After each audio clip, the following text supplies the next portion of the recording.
tennis.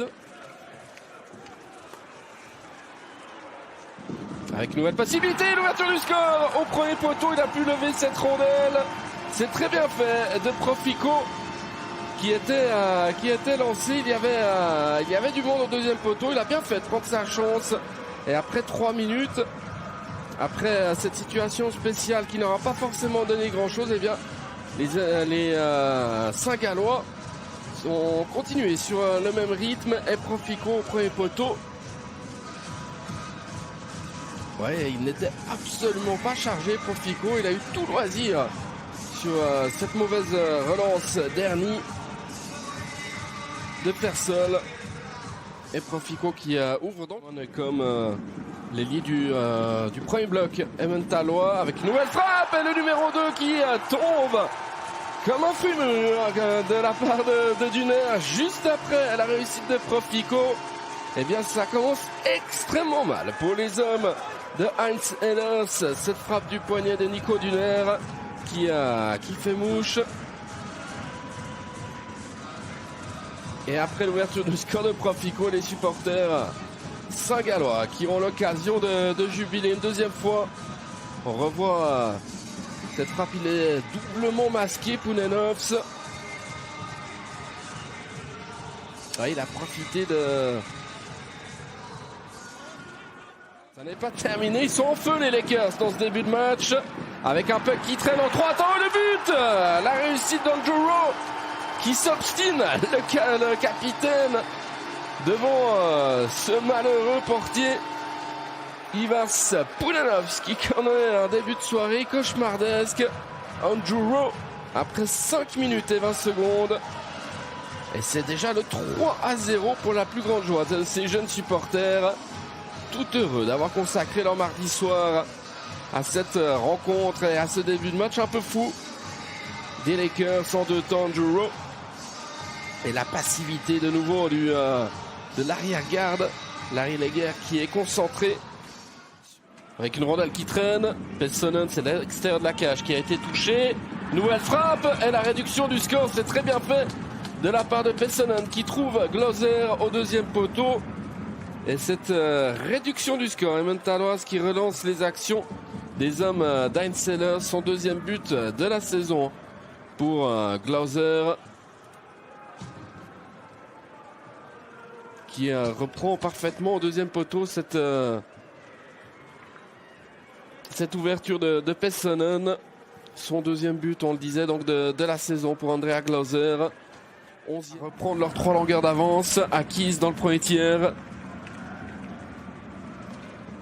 Alors que Hello a perdu son bâton. Déviation et but de Clark pour son 3e point, 2e but de la soirée.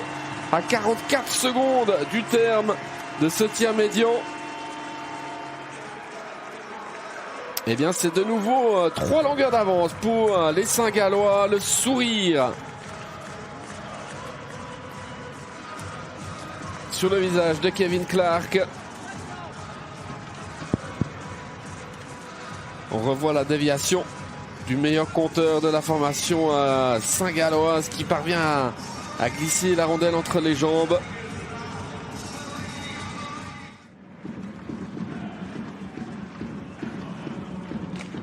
Avec la frappe instantanée, alors qu'on était encore sur le but de Maxwell, et Corzine Cazout qui, lui, ne se fait pas prier. La reprise, le missile de Cazout.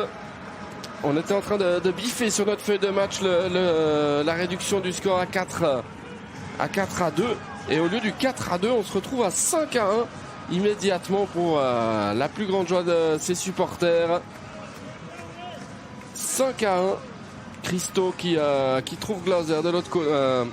Cadonneau de l'autre côté. Non, on va y arriver, pardon. Corzine Cazout de l'autre côté pour cette réussite. Pénalité différée. On est dorénavant à 6 contre 4 avec une reprise au deuxième poteau et Clark pour le 6-1.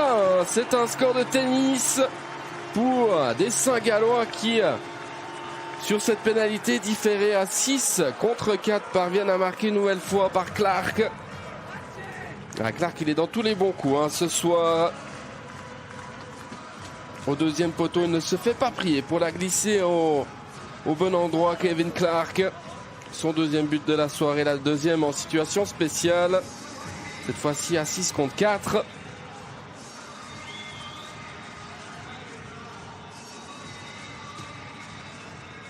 Et dans Berga qui a joué à ses côtés.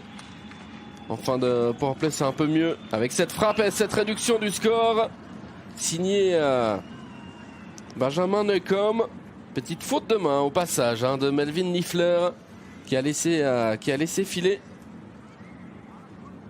Et Neukom qui réduit donc la marque à 6-2. À 5 contre 4 suite à la pénalité de Meyer. Il n'était pas vraiment masqué, Niffler.